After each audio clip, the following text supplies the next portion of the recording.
everyone, welcome back for one more session. We're going to close out today with Bob. He has some questions that you guys have sent us over the last couple of days, and you guys can put in more questions in the questions module, and Allison there with him is going to help facilitate getting some of those questions answered for you guys. Thanks for sticking with us this long.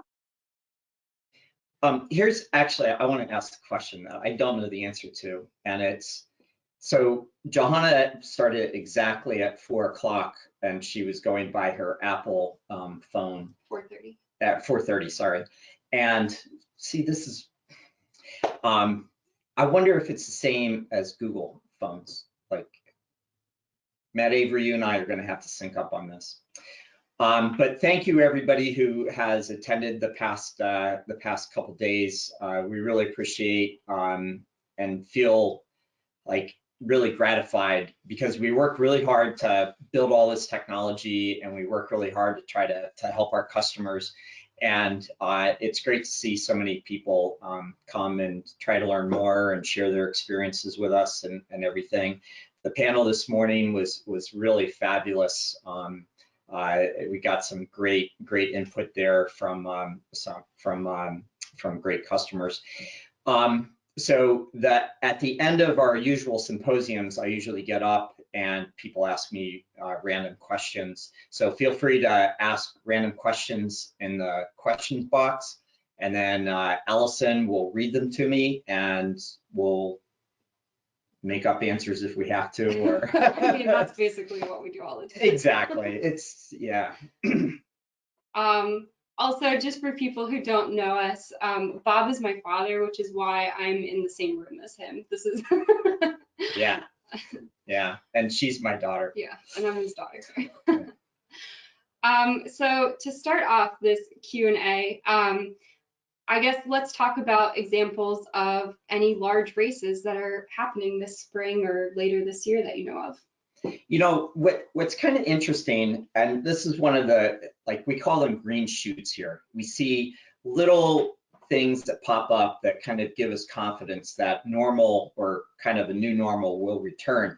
And one of them is we started seeing, you know, events and races pop up in December and in January that are pretty large and are going to be held this spring.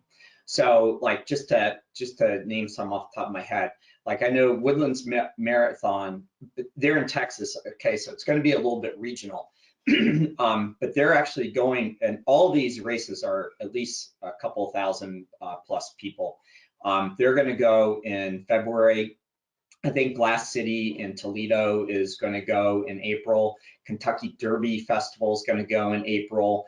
Golden Nugget Tri, which is a pretty big triathlon, is going to go in May. Amway Riverbank Run, which is in Grand Rapids, Michigan, is going to go in May. Vacation Races puts on these great half marathon events, typically associated with national parks. So they're mostly out west. But we had them on a great webinar last year talking about how they put on safe events. They've got a number open, and the numbers are looking not that bad. So it's encouraging to see some of those green shoots. We see a number of customers delay till the fall, and some of them haven't announced yet. But this is one of the things why, kind of one of my core messages in the kickoff was, you know, open your race and give people a plan. Give yourself a backup by making it hybrid so people can switch to virtual if they're not comfortable. But I think that's kind of one of the core messages that we have to send out to customers. So I like this question that just came in. What is the best swag other than a t-shirt? Hoodies, and there's kind of a couple different types of hoodies. There's like my old Bucknell hoodie, which is, you know, like really thick cotton, and that retro thing can be kind of good. The other one that we gave away that's been really popular is the lightweight hoodies. We gave them away at our last symposium about a year ago, and those are really popular. I had a really good suggestion that Natalie gave on the swag rewards broadcast earlier today. And she was saying, if you can get like a running store or something like that to give you a bag of goodies, and maybe it's a pretty sizable discount, or maybe it's even some pairs of shoes, you can give those to the first people that get to say 20 referrals or 10 referrals or something like that. And so it's almost like a competition, a FOMO type of a thing. So I'll add 2 more examples. So the Scott Coffee Race, we do, if your team is more than like 20 people, everyone on the team gets a pair of socks, like nice running socks from the running store. People always like that. The running store supplies this to us at cost, which is great. Yeah, if you do like swag pickup, even if it's socially distanced swag pickup at a running store and give them some foot traffic, that can work for getting like, a small swag reward like that. And then the second example is a virtual challenge that I saw. They had 3 different challenge events happening. It was like each month throughout the winter, and it was really targeted towards women. And for each challenge, each month that you signed up for, you got a necklace. And it was like 3 necklaces that were in different lengths. And so if you signed up for the bundle and did all 3 of the challenges, you got all 3 of the necklaces. And I thought that was like very cool swag that I liked. Yeah, and that fits right in with what Johanna reported in our trends report, that it's a heavy female population for virtual. Yeah, I'm your demographic testing for that, so. Not me. I don't wear necklaces. So here's a question. Our nonprofit uses Blackbaud. So why and how would I use GiveSignup? So Blackbaud's really good at kind of the back end, and it's really good at like targeting, like kind of like the high level CRM, where they'll allow for custom fields, and there'll be all sorts of design and effort there. And it's also useful for like giving officers that are going after high net worth people and trying to get $1,000 and $10,000, $100,000 donations. What it's not so good at is the actual activation and engagement of your supporters. And so this is why we're trying to popularize this term that we introduced this month called supporter engagement. So if you want to engage people to come out to a 5K or participate in a virtual 5K, if you want to utilize our ticket platform for galas or golf outings and things like that, these are purpose built for that purpose. And we're really targeted at helping your nonprofit kind of get the masses and get revenue into your nonprofit organization. Now, because we're so open and our platform is easy to use, you can export all that data and put it into Blackbaud. We also have an open API, and we just announced this week a partner, an integration partner that will do integrations. The problem is Blackbaud is a closed company, so you can't get access to their API and you can't do integration, so it can't be automated. But it's pretty easy, after your gala event, just upload the participants into Blackbaud and you'll be good. Great. This question is from someone in here that says, my race was canceled in 2020 and they had participants who deferred. And this year it looks like they aren't going to be able to get a permit. How should they handle those deferrals? I would suggest that you put on a virtual event this year and kind of clean the slate. And just say everybody's invited to this virtual event, and and I would explain your financial situation.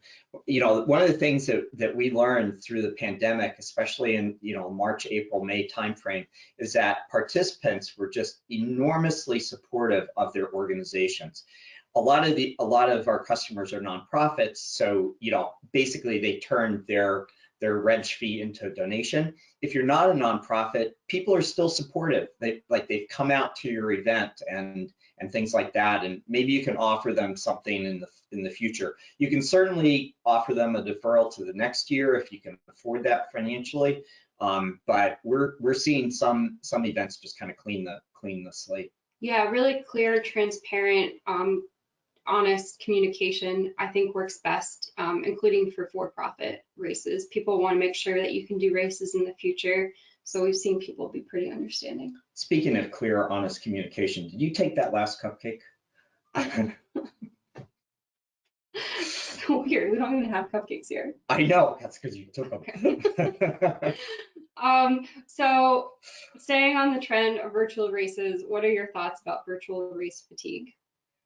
I think it's real. I think that, you take old style runners like myself, virtual just doesn't have the same type of energy associated with it and things like that. That being said, one of the things we've learned about virtual is that it's opened up a whole new market and a whole new set of potential customers and supporters. And so we are seeing a decline in the number of virtual participants, but we're also seeing a little bit of a decline in terms of race and nonprofit organizations kind of being active right now. Our feel is that a lot of people are kind of waiting for the vaccine to come out and magic to happen and so forth, and they're kind of stuck and afraid to move forward. So I think part of it is just the volume, the number of events that are out there and how actively people are pushing them. I think, we still have a number of pretty successful virtual events on our platform, so it is possible to do. I would just say I do think nonprofits have an advantage in this space. Absolutely. I mean, people are doing the virtual race because they want to support your mission. It's less of a competition thing. And so I really do continue to encourage nonprofits to put on, whether it's a virtual challenge fundraising campaign or like a free low cost virtual event, I think that does still really work. So this was a RaceJoy question. Okay. If you have multiple events for your race, like a 5K and a 10K, does it make sense to have a RaceJoy sponsor for each? So meaning, do the 5K and 10K see and hear different sponsors, or is it all the same? No, for each of them wind up being a separate course, and then you can set up your own audio cues for each separate course. And we know races that have multiple sponsors along the course. So, the bank is at mile 1 and the Chick-fil-A is at mile 2 or something. Do you know if anyone has ever done a virtual triathlon? Yeah, yes, they have. Yeah. Again, you don't really you can't necessarily validate things, but yeah, absolutely. Cool. So one of the things that people were really interested about in comments and chats this week was the auction. So can you tell us, can you tell us a little bit more about the auction platform and when you think it might be released?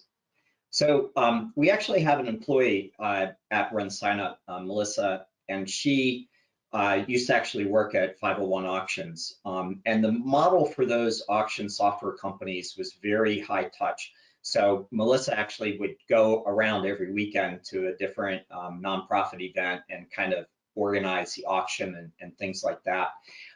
We are not interested in that type of an auction platform. What we're interested in building is more of a hands-off auction platform that is online. We think it can be extraordinarily useful and much lower cost because actually 501 Auctions had to pay for Melissa and so they charged the customers, the nonprofits, for that. So what we see ourselves doing is taking our store/add-on capability within the ticket platform and extending that so it's not just a fixed price. People can actually put bids in. And so you'll be able to visibly see who the bidders are and what the last price was. And there'll be deadlines that you'll be able to set and things like that. So it will work much like what we saw, kind of, in most, if you've been to an auction, it'll work like that. It'll just be online and it'll be self-serve. And that means that we're going to build it so it can be very scalable. And we're going to do things like take a person's credit card And when 8 o'clock comes around and Allison's the winner of the ski trip, her credit card's going to get charged, and if it fails, it's going to go to the second place person and things like that. So we'll have a lot of automation that will go into that platform. We're not ready to release it. We still have a lot of work to do on it, and so I'm hoping that we can get it out in the first half of the year. I think if we do it right, I think it's going to be an incredibly popular product for us. You know, if you think of you know, pretty much every gala has an auction associated with it, and there's just so much manual overhead associated with it. And if we can chop a lot of that off and do it really, really economically, I think we're solving a pretty big problem for people. And since I'm product manager and responsible for this deadline probably, I just want to add that like everything else, it'll probably come out incrementally. And so kind of the first big step in this auction plan is going to be adding the ability to have a standalone store. We want to combine the auction functionality with store items so that your nonprofit also has that flexibility to offer like an outright purchase price for an auction item, or it can go to bid. But we really want to make sure that we're offering very flexible solutions. Yeah, I mean, you know, you could have somebody like donate a vacation house is kind of a typical type of auction item. And so somebody might offer up 4 different weekends, right, of a vacation at home down at the Jersey Shore or something.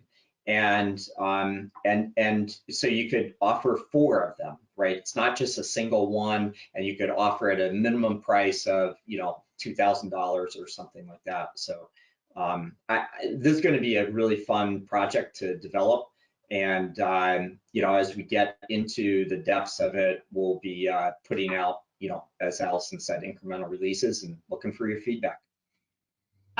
So the follow-up question to that is raffles. I think that's popular with both our nonprofit and race customers. Can you talk a little bit about raffles? Yeah, so raffles are really complicated. Part of it is because Kevin, our CFO, had to spend 90 days in jail for running a raffle. That's actually not true. That's not true. It's just a joke. So he was like involved at youth baseball, and they had some sort of helicopter ball drop of ping pong balls or something like that, and the state actually shut them down. And so there are state rules around raffles. And the other problem with raffles is that it is sometimes utilized as a money laundering type of technique. So very few payment processors, including our current payment processor, prohibit us from doing raffles. Now, one of the things I talked about in the opening keynote is that we are adding 2 payment processors. One of those is going to allow us to take on from qualified 501c3s raffles that are legitimate, right? So we hope to have that in place sometime. I'm guessing in the summer time frame, but we obviously will let people know. I think it's a useful paradigm. I think that there are ways around it, so you can set it up as a donation, and then, you know, say that, you know, the top donors are going to get prizes and things like that. So yeah, but it's a murky area, mostly because of all the different state rules and the problem of laundering. Okay, so this is more a comment than a question, but it's funny. So from Eric Arndt, he's surprised that you're sitting in a nice, comfortable chair because he thought you would have been in a 3-legged stool. And then a follow-up question is, it looks like you are in the attic. Did your family force you up there to work so they could avoid your bad jokes? And yes, we moved into this house when I was like in middle school. And when he transitioned from working at HP to doing consulting, we decided it was best for him to work up in our attic. So we live in an old house. It was built in 1870, and it is 3 stories, and it's a nice attic. Yeah. So this is a really good question. So people have been receiving some messages about changes to email marketing, and those are the ones that are coming from SendGrid, you know. So not sure what I need to do to address that, and what is the roadmap on what's happening with email marketing? So SendGrid did change their API. RunSignup customers that utilize our email marketing platform don't have to do a thing. So don't worry about it. And because we took care of it. Thank you, Andrew Burke. And so that's that piece of it. What's happening in email is we actually have two different email systems. One is for the notification type of stuff. So like when a new race gets created or somebody signs up for a race, you can set all that notification stuff up. We just did an upgrade of all of that email. That actually goes through something called Amazon's simple email service. For the email marketing that a lot of people know, the one that Johanna said we sent 258 million emails last year with, that uses SendGrid. And we wrote that quite a while ago. And when we wrote it, I'm not sure we really expected 258 million emails a year to go through that. So one of the projects that I talked about under supporter engagement on yesterday was a new email service, a next-gen email service. And so we're going to be kind of re-architecting the innards of it to make sure that it scales really well and performs really nicely. And then we're going to start adding features to that. So our existing email marketing service will stand as it is. And then you'll see this kind of little email service kind of sprout up. And we're going to integrate it with our supporter engagement contact information management capability. And you'll also start to see it integrated into every single report that RunSignup has. So we just did an upgrade of most of the reports, and I think Justice isn't quite through yet, but he will be soon, where you can download just not a CSV, but you can download an Excel file and print it out and stuff like that. But we'll be adding like an email option there. So what we're going to do is we're going to integrate email into the product a whole lot more. And then after we do that, we're going to be adding on these kind of extra capabilities that are in our current email marketing system, like the drip campaign stuff, like, okay, 3 days after somebody registers, we're going to get an email, and another 7 days, we're going to get an email and things like that. So you'll see us kind of slowly build this next gen email system that like a year from now, hopefully when we're all together in Orlando, it will be pretty functional and pretty nice. And it will have some new features that our current email marketing system doesn't have.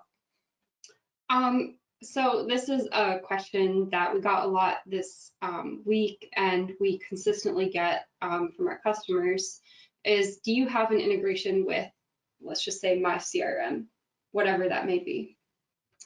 Yeah, so the first point is that most people can get by really easily by just downloading a spreadsheet and importing it into their CRM. Because to do integration software does take some time and effort and therefore money, and it does become somewhat fragile because you're trying to keep two databases in sync and things like that, depending on how complex you make that. So so simple kind of works, and so start there. But the Reg Forward partnership that we just announced actually integrates with the RunSignup Open API. And what it does is it will go on a schedule, say once a day or once an hour. We'll go into RunSignup and say, hey, give me the new participants, give me the new donors, et cetera. And it will then pass that information through Zapier to another system. So we actually have the beta program is open. The software is ready to use.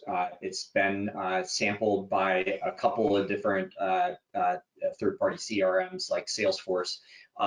Constant Contact, I think, is going to be a big one as well.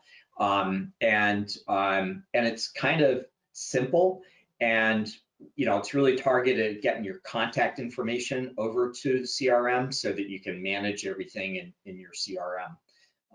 So that's how we're going to go after it. We do not intend to do our own integration with 100 different systems out there. There's just not enough value there. Our key value is bringing you money because we can make your gala or your golf outing or your 5K or your virtual challenge more successful. That being said, if you are using an external CRM, you can feel free to mention to that CRM provider that you would like an integration with GiveSignup, RunSignup. The thing is, for them, they would be able to offer that at scale and charge for it to their customers. Yeah, so a lot of the CRMs, they work on a subscription basis. We work on a free basis, and we try to keep our processing fees really low. And so, like, our business model is try to be aligned with your business model to try to generate revenue by holding different types of events and different types of fundraisers. So that's where we're going to kind of stay focused, I think, for the foreseeable future. So going back to virtuals, with virtuals, how do you handle people who want to do it, don't pay, but share their results on Strava anyway? You can only, so when I would say just do it on RunSignup and require registration for it. Yeah, I would just require registration, and I would put the results on RunSignup. But that being said, like, people are going to work around everything. And they're going to cheat. And they're going to cheat. And one of the things I learned, a manager of mine back when I was about Allison's age told me, don't tilt at windmills. There's certain things you can do something about in life and certain things you can't, and focus on the stuff you can do something about. Can you share your thoughts on virtual goodie bags? Virtual goodie bags, I think they're a pretty good idea, and like our email marketing and our sponsor system is set up to automatically handle that stuff. There's some really clever stuff that we did many, many years ago that hardly any customers use. There's the ability to like upload a whole set of coupons to, say, a running store and send those out individually and stuff like that. But yeah, I think it's a good idea. So we use Eventbrite for our ticket events. Does GiveSignup have any advantages? Oh, yes, we do.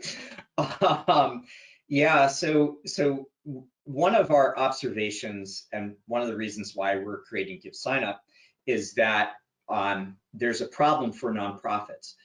For events that they have, they either are going to CRM-ish oriented types of companies that don't really work in the transaction area and aren't really marketing focused around that side of things, like what our sweet spot is.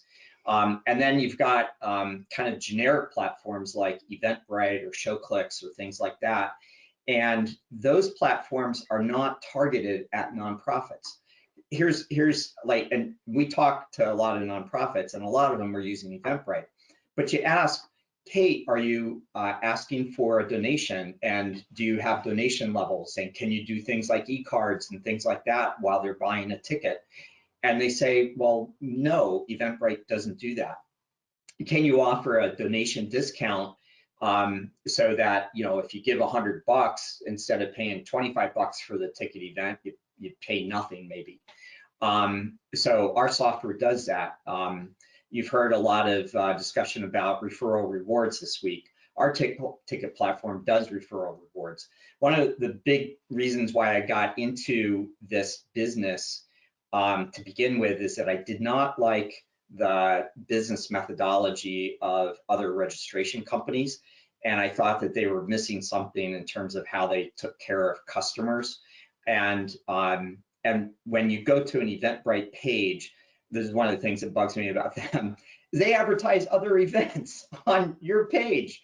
You know, for us, you can bring your own domain for free, and you can have it be mynonprofit.org/gala. And we're also not trying to promote GiveSignup. And we're not trying to promote GiveSignup as an end place. It's not the end all. So I think we have a ton of advantages.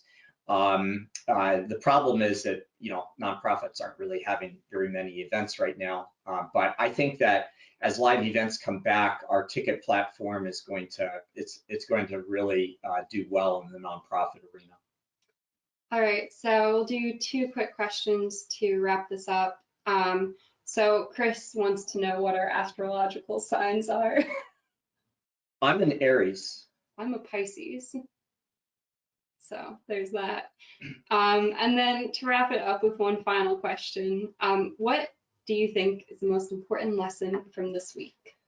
Oh my gosh, well, there were a lot. I mean, you know, we just heard a number of great presentations, you know, talking about referral rewards and, you know, the challenge platform and the shipping capabilities and all that kind of stuff.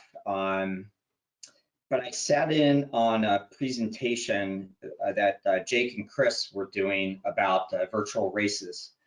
And I think that the #1 nugget that I got out of this week was Chris's recommendation. I think it was Cam and Chris. Oh, Cam and Chris, I'm sorry. Cam and Yeah. Chris. Yeah, Cam. Well, Cam was disguised. He had this big beard on. Yeah. I didn't know who he was. He's terrible with names. Yeah. Apologies to everyone if you come Yeah. to an in-person event. Don't worry, Molly. So anyway, back to Chris's recommendation. Follow Dionne Warwick on Twitter. Can't beat it. All right. Can you believe that I'm the CEO of a company? Yeah, it doesn't make sense. Well, you are in the attic. So. I am in the attic. All right. Well, I think, Johanna, do you have any final words to wrap up this wonderful symposium that you single-handedly organized? Just thanks to everyone for coming and everyone who, you know, helped explain things to customers today. We'll send out tomorrow, I'll send out an email with links to all of the videos, any of the presentations and any other notes that we said we'd send you. If you are really ambitious, Andrew Sigwart is working away furiously, so some of those videos are already popping up on our YouTube channel if you want to try to find them in advance. We'll get them out to you tomorrow. Yeah, the intros and outros, I love them. Andrews, yeah. We are so lucky. Like, if you sat in on a number of the sessions, you see how many great people we have here and how we all care. And yeah, it's great. And thank you all for your support. Like, you know, we wouldn't have gotten through last year without you, and we just appreciate it. And we're just going to keep plugging and trying to do stuff for y'all.